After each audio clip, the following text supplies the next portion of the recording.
G'day and welcome to the Grow a Small Business Podcast. I'm your host, Troy Trewin. Each week, we speak with an owner who has grown a business with 5 to 30 team members to something bigger. Diving into their numbers and unearthing the pain they've experienced, we explore what they did to overcome each barrier and what they would do differently from day one. Let's get into it. Welcome, everyone. Today I'm interviewing Nikki Chamberlain from She CEO, based in Perth, Australia. Thanks for your time today, Nikki. Oh, thanks so much for having me. I appreciate it. Let's start with how we know each other. You emailed me a few months ago to come on the cast, and I had a look at what you do, and I thought it'd be really interesting for our audience. Yeah, I am someone who can be often quite cocky, and I just think that I can do bigger things than what I've already done. So I thought, why not? I'll just email Troy outright and see if he'll have me. We'll tell our audience a bit about your business, what it does and how it makes money. I have a virtual assistant agency, so not a uncommon concept, but relatively new. We help small businesses and medium-sized businesses outsource a lot of their daily administration tasks or content, just things that they don't know how to do or essentially don't want to do. And we offshore that to team who are highly skilled and trained. And we support both the client and the VA as well through managers who are based over here in Australia. Yep, right. So which country do you offshore to, or is there more than one? Our VAs are all in the Philippines at the moment. That's where we hire from for a number of reasons. Time difference, they're pretty much, well, where you are, they're only 2 or 3 hours apart. But for us, obviously, over here, exactly the same time difference, really highly educated, wonderful people. Yeah, they're great. I've got a team of 5, well, 4 over there and 1 in Pakistan. But in the Philippines, 83% of the population's Catholic, so there's a lot of Catholic guilt. Strong work ethic, and English after World War II, the Americans stuck around for a bit, and their English is excellent. They actually watch a lot of American sports and movies without subtitles. So yeah, and just great, lovely people to work with. Beautiful, yeah. And being Catholics, they've got like 18 public holidays as well. Lucky things. Yeah.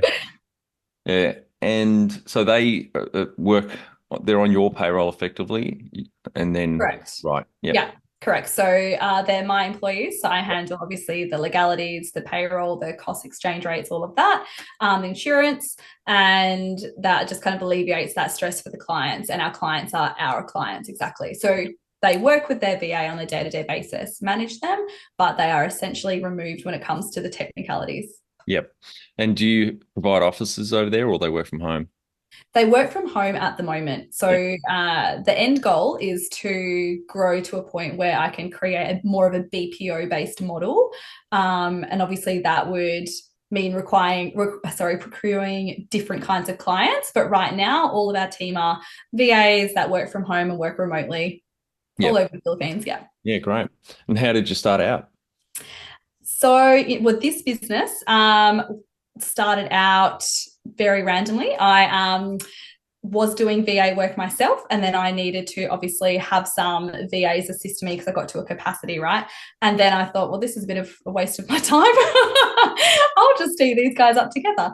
And long story short, I just kind of invested where I felt was best to invest, mentors, training, things like that, because I'm an avid believer of, I can do a 12-week container, or I can just go to that person and ask them, can you just sit with me for 3 hours and get all the answers then and there, like a really immersive kind of state. Yep.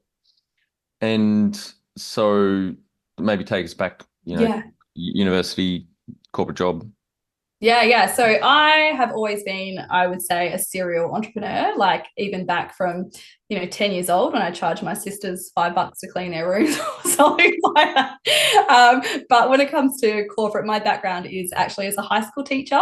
So I do think there's a lot of transferable skills from that to running a business and cross-referencing everything.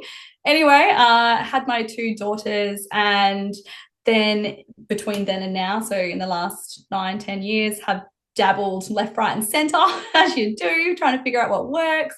Bit of an MLM stint. My husband and I bought into a business, grew it a bit, sold it, and have had another service-based business as well. So dabbled all over the place. And I think, a lot of people with small businesses kind of, for lack of better words, fall into it. And that's essentially how I fell into doing this work. I am quite I would say, tech savvy and organized person. So some people that I knew just asked me to start doing virtual assistant work for them or OBM work. And that's where this concept grew. Yep. And what year did you start the business and how old were you? My business is actually only just gone 12 months old. Yep. So I was 34 for this business. Yeah. Yep. Right. And do you have some key numbers you can share to illustrate the growth of the business? Yeah, sure. So obviously when I started a year ago, it was at zero, right? But then about a month or so of doing VA work myself, I was only earning, $1,000 a fortnight. Until right now. So my revenue right now is, well, I wrote 45, but it's approaching, it'll be 50 grand this month, my revenue. So yeah, it is a very high cost business model though. So I do feel like it's very important to say that, because I know that, certain businesses such as, coaching and things like that are more profitable. My business runs on about a 30% profit. Yep, that's So great. yeah, so I'm fairly good for a service-based business. But so I guess when I'm saying, $50,000 a month, it's 15 grand in the hand technically, but early stages of business. So plans to reinvest all of that as well. Yep, fantastic. Well, only a year in, that's phenomenal. And what about headcount number? You started on your own, and what full-time equivalents are you at now? Yeah, I've got 23 full-time equivalency at the moment. So I have more than 23 staff, but some are with clients for 2 or 3 days, whereas other staff are there full-time. Yep. So if you compress the part-timers into equivalent full-times, so it's more than 23? Yeah, so I've got 39 staff, Mhm. but when I do the secret maths to work at a full-time equivalent, it's 23. Yeah. 23, got it. Yep. When was the moment you felt like you had succeeded? So gosh, there's so many, isn't it? There's so many moments in business where you're like, done it, like it's worth it, all of those late nights and blah, blah, blah, blah, blah. But it was probably when I, got financial reports from my bookkeeper and my profit showed that I'd replaced my corporate income. That's a big thing for me. And I don't want to pull the gender card. I'm just speaking from my perspective. When you go from being financially independent to being reliant on someone, caveat there, obviously I'm very privileged that I did have a partner that I could rely on to build a business, while they supported me financially. But that when I hit that moment and I was like, I've done it, like I've replaced my teaching income, it works. It really works. And it's a model and a business model that has recurring income as well. Obviously there's a churn, clients leave as they do, but it's kind of like, it's quite fulfilling to realize that you've done it. And I know everyone's goals aren't financial. And while this comes across as financial, it's more the independence that comes with that, I guess. What does success look like to you? Yeah, I think there's probably two elements to what success means. And the first one is financial freedom, and the second one is time freedom. I feel like I've reached financial freedom because that means not just because I've replaced my teaching income, but I can go and spend money without having to worry about it to an extent, obviously, right? Like I'm not going to go buy a trip to Dubai tomorrow or something like that, but I can go out for dinner and drink the wine like we were talking about and, splurge on friends and family and things like that. Success to me also looks like time freedom. Not there yet. Definitely not there yet. Which is ironic because I preach, helping people save time, but I'm just still in that fast growth period, right? Where you get ahead of something, then something breaks, and you've got to do something else, and that breaks, and you're always hustling. And do you have any concerns about what AI may do to your business? Like, do you think there'll be less need for your services? Oh, that's so interesting. I actually think it's going to enhance our services because I feel like a lot of small businesses and medium-sized businesses are scared of this concept that they're even going to be replaced by AI. And, they're really excited by it because it can make things a lot more efficient, but they don't necessarily want to get stuck into it. I was having this conversation with a client the other day, right? And she's like, I want my VA to do XYZ, but I don't know how to teach them. And I'm like, that's the point. You don't have to. That's the point. Obviously, there are some things that, you should probably have some due diligence in knowing yourself. For example, you should probably know how your payroll works before you hand it off to someone else. But when it comes to creating a workflow or writing an email sequence that uses, inspiration from someone else's website or blah, blah, blah, blah, blah, and putting it into you don't need to know that stuff. And that's the beauty of AI, the fact that you can ask someone else to do that and they can do it quite efficiently for you. So I personally don't think there's going to be a concern. I think it just enhances it. Number one thing you'd recommend to marketing a fast-growing business? Oh, so this obviously is personality based, but I would 100% say networking and asking for referrals. It's just statistically, right? You know, if you can make 50 cold calls and you might get 2 clients, but it's that know, like, and trust factor that everyone talks about. And I really think asking for referrals is so underrated. Everyone's so caught up in their world and not just asking once, but following up, right? I've got a business coach and they sent 2 emails asking for referrals. And I was like, oh, I've got to do that. Then they called me and I'm like, yes, forgot, I'm busy. Sorry, I'm going to do this right now. I'm going to email intro you right now. And it's just, you're essentially getting other people to help you. And so whether or not you incentivize your current clients, even with referral bonuses, or just, most people probably just do it out of the good of their heart, right? But money is an incentive as well. Now, I read a sales stat a few weeks ago that people stop chasing prospects. 60% of people stop after the first contact, whereas it can take 3 or 4 touch points before, because exactly as you said, people are busy, they forget, and they're not interested, they're just busy. So it's really important to keep the chase up. Yeah, and we have this tendency to view silence as rejection. And it could be 1,000 things. It could be they're about to, and then the kid dropped like a cup of milk on the floor, or they've got an email pop through, or yeah. Have you read either of Alex Hormozi's books, $100 million leads, $100 million? Yeah, he's very big on referrals, isn't he? He's huge. And yes, I read, in quotation marks, listened to the audiobook because I'm all about efficiency. Yeah, he's fantastic. Yeah, him. And I love his wife's podcast as well, Layla Hormozi, because she is very, very big on growing team, and she's just like straight to the point and very big about taking that step back and stop being so emotional about your business. It's not you. It's not a reflection of you. Treat it as if you're an employee, which is really hard to do. Yep, absolutely. And how did you fund your business?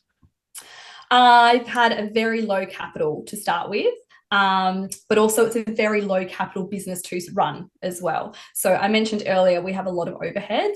They obviously have grown the more the business has grown, right, to make it more efficiently. So I used to run everything on Google Sheets and whatnot. Now we have software to do that for us. So I funded my business quite literally with the small amount of money that I had in my bank account. And the way that I run my ingoings and outgoings is I invoice clients in advance a week, and then I pay my team after that week. So I've always got the money coming in before it goes out. So it's a very low cost business to start. It's, like I said, there's very high outgoings, but it's not a very expensive business to scale. There's no plant and equipment, there's no leases, there's nothing like that.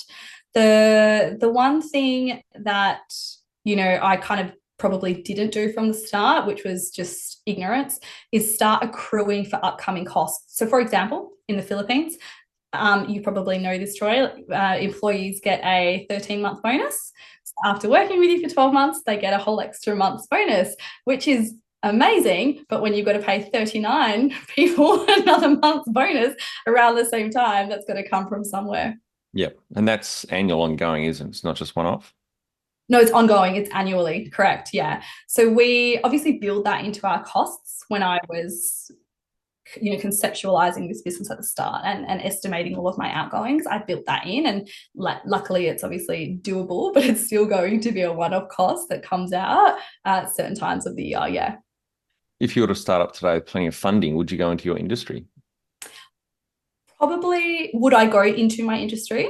Yes. Yeah. And I would do it very different. I would probably invest in people. I would probably invest in the larger BPO model from the start, which obviously has plant and equipment, software, buildings, but also managers, people who have done that before, because I don't know, I'm getting a fair bit of mentoring, which is fantastic, but I don't know how to do this myself. So hiring those people from the start who are guns at sales, guns at marketing, guns at management, and just kind of going big from the start. that obviously comes with the hindsight of knowing that this concept works. So, but that was what I would do. Can you outline the most stressful point in your small business growth journey so our audience can learn from it?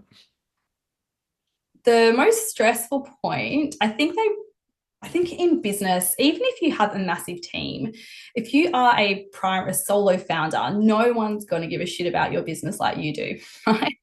And you can be very humble and ask your team lots of advice. How can we do this better? And I suggest that always because, everyone has different experiences, but you're still going to feel so alone often when things go wrong. And for me, if I think of like a specific time, it's just one of those times, right, where I felt like I kept failing, like kept trying and nothing's working. And I think in business, it takes so long to do something, right? Someone goes, oh, have you tried this for marketing? Or have you tried this for outreach? But you've got to put like 8 weeks into it to see results. And then often they don't. So yeah, for me, it was probably not in this business, but in a previous business, I gave myself a goal to replace my corporate income within a certain time. And I didn't. And it just felt like, why me? Everyone else seemed to, and what am I doing wrong? And having no one to bounce those ideas off, just feeling really lonely. Yeah. What area in business do you feel you've had to work on the most to add the greatest value?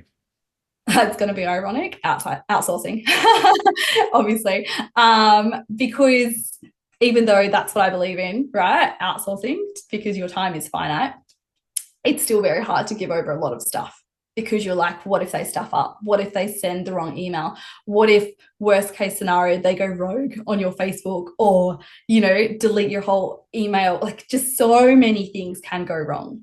And it just takes a second to be like, probably not going to happen. Yeah, probably not going to happen.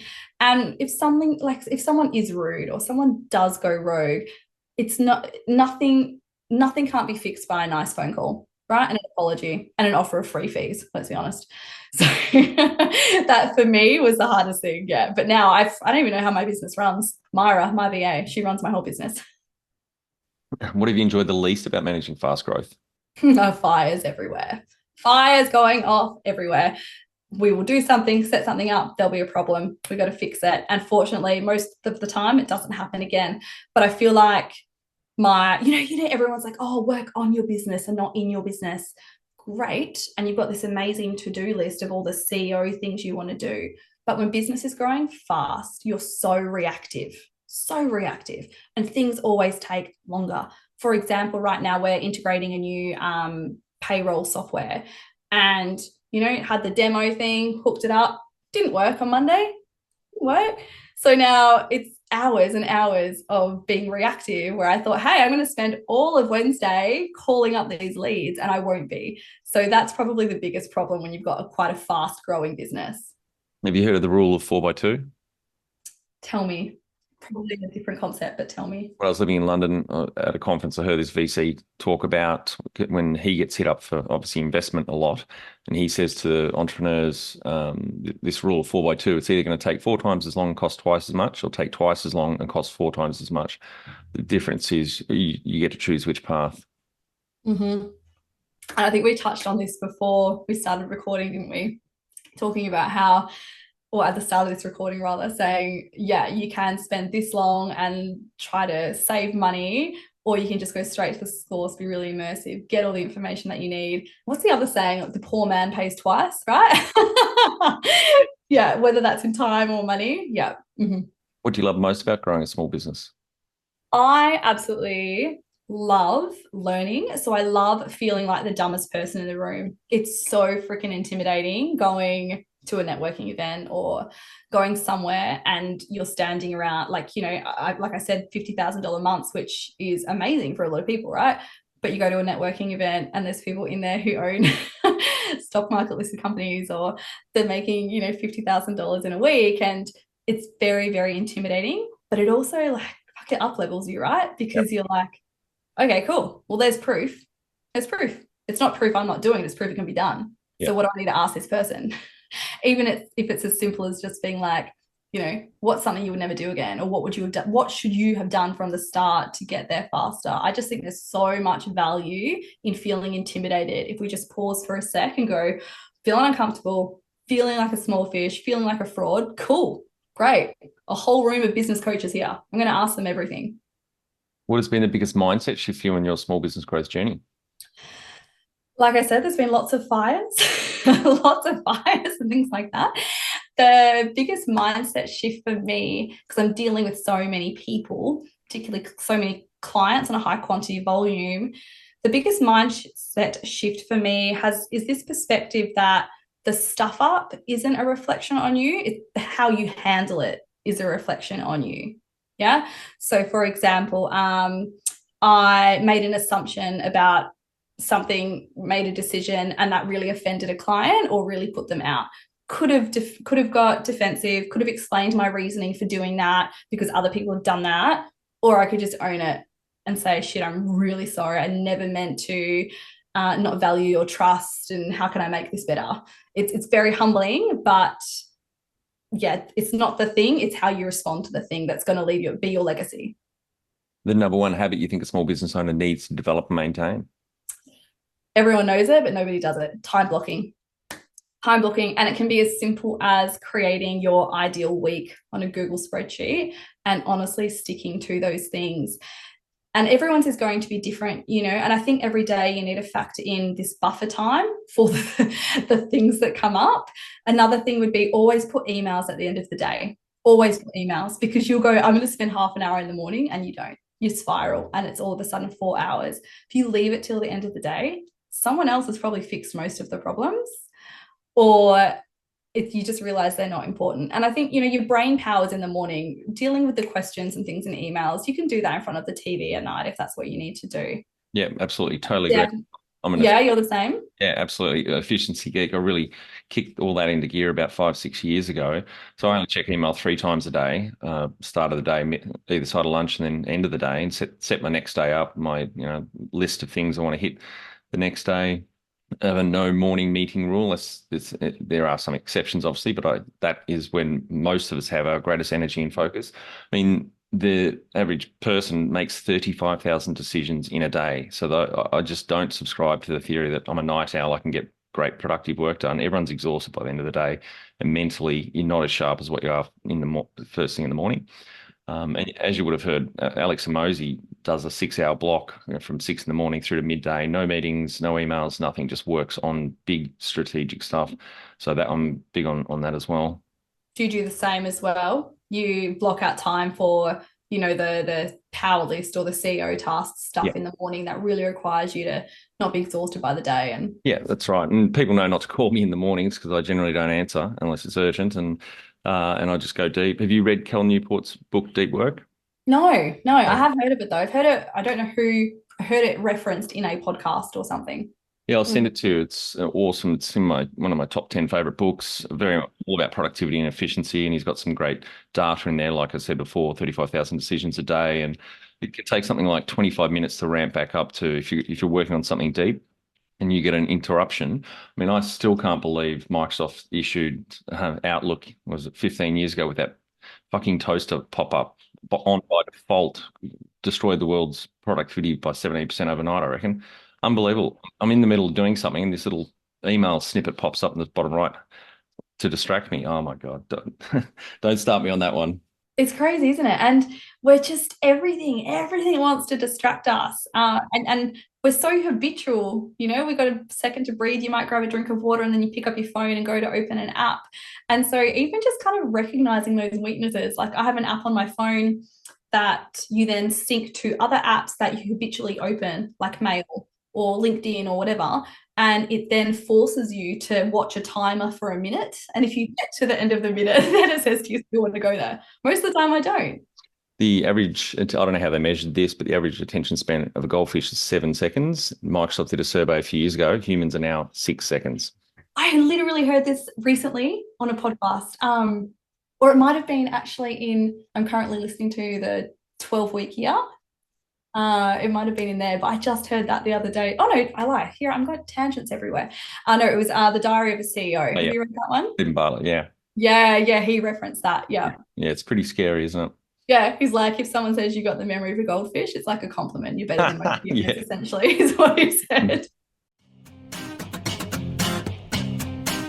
One or more of these growth pillars standing in the way of you living the lifestyle you signed up for?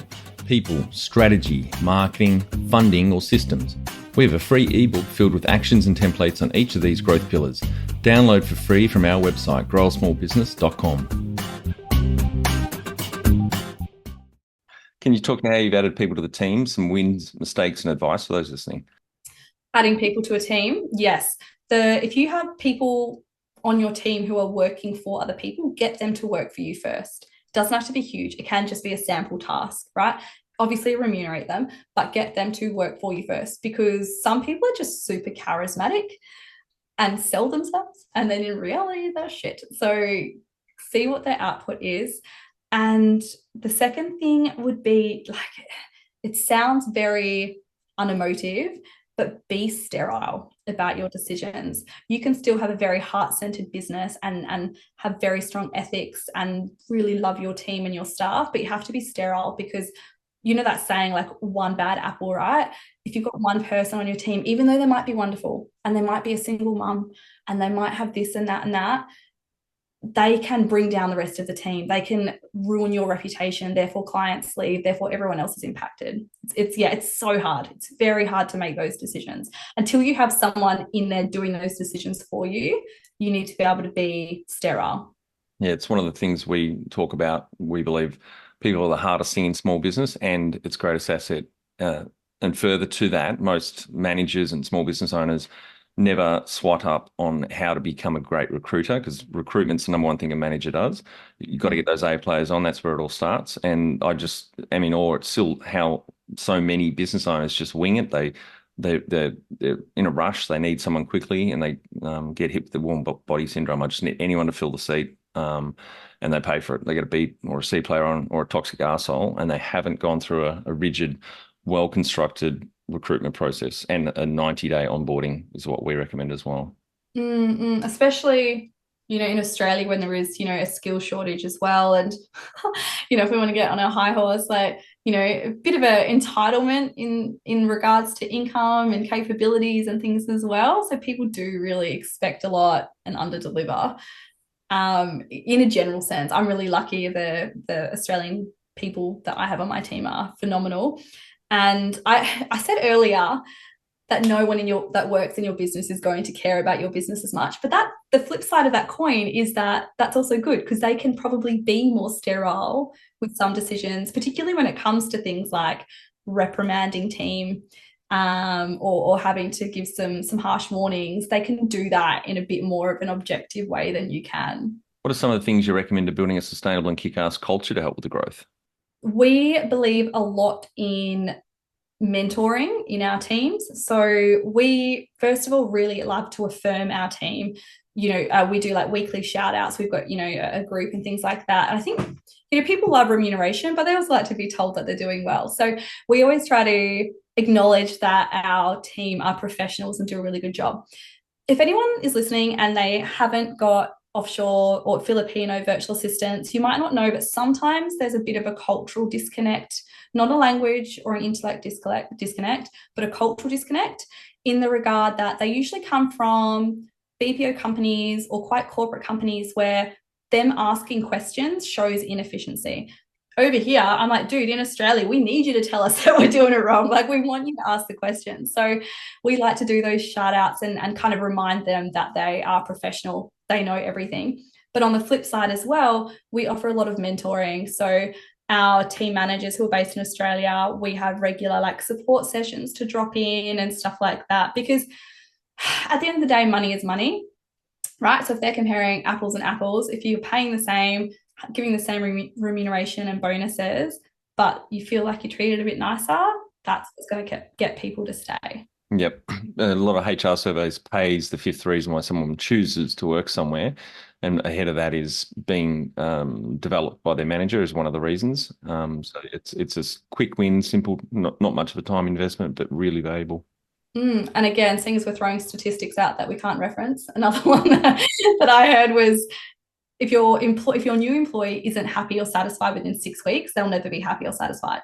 So it's having, again, those additional touch points. We have their recruitment, then we have our HR manager have an onboarding meeting with them, then another meeting at 2 weeks just to make sure everything's going okay. And then we have 12 weekly wellbeing checks and things like that. So a lot of touch points in those first 6 weeks.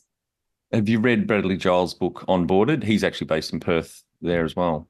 No, I feel like I'm going to get a book list from you, which is fantastic. You totally do. After this, I've got a massive list. I do about I 12. can see you typing a massive Yeah, list. I'm jotting that down. I'll send that to you. But yeah, I do about 12 hours a week of professional development, like yourself, listening to audiobooks at 1.5 speed while I'm driving around. Yes, got to be Shooting, efficient. shooting hoops in the sun. But yeah, Brad's book Onboarded is excellent, and he advocates the 90-day onboarding.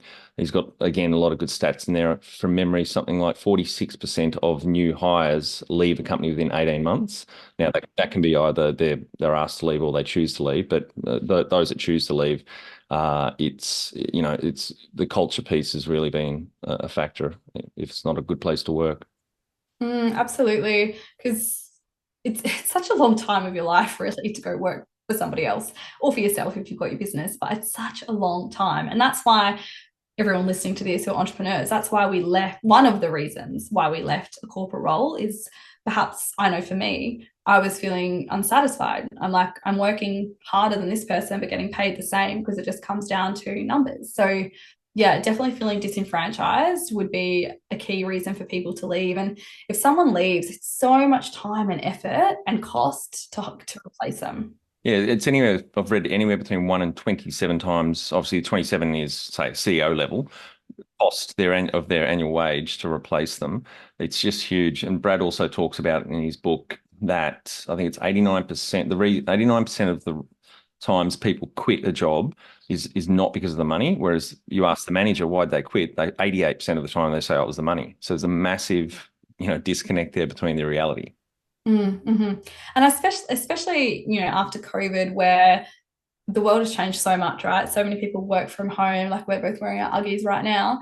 And so if you can find out what it is that that person needs or that person values, not, oh, I'm going to give everyone in my team this whatever bunch of flowers, right? What does everyone value and how can I give them that? Sometimes it might be, hey, take 2 hours off on Friday and you absorb the cost.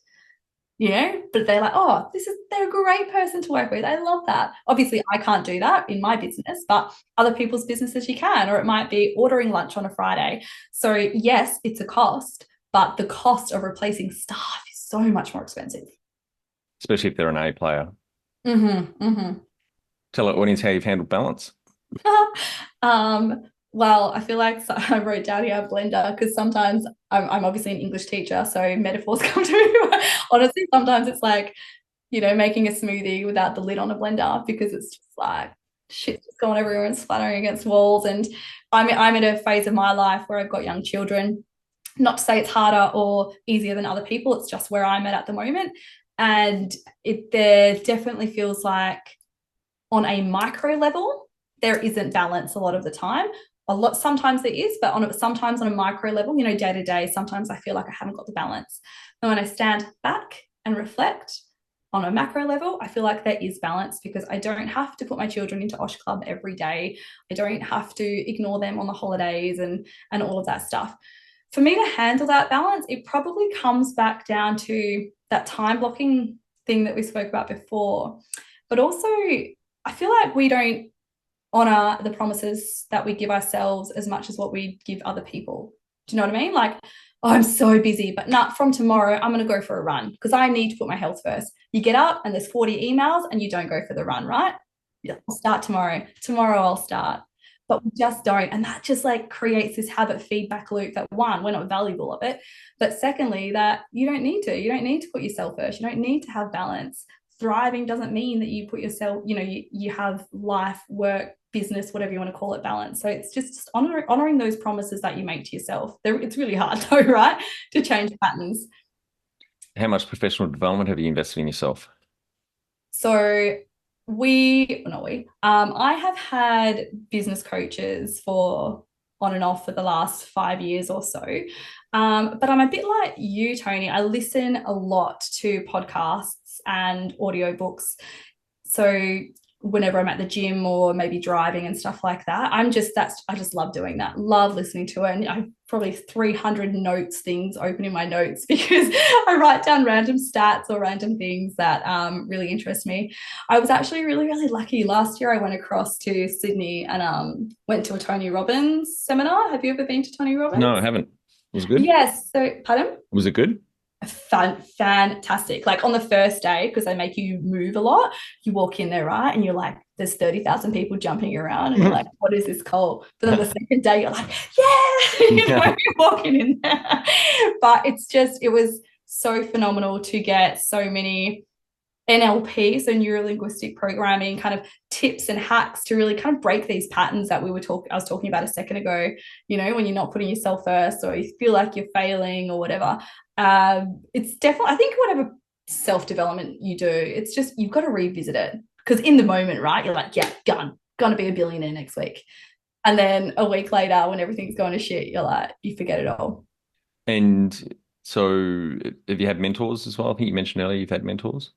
Yeah, I'm very, very, very lucky in the sense that, well, yeah, I've obviously had best business coaches, but through some networking, this industry that I'm in, it's quite large. It's growing quite fast, and I find that a lot of people are just really willing to help.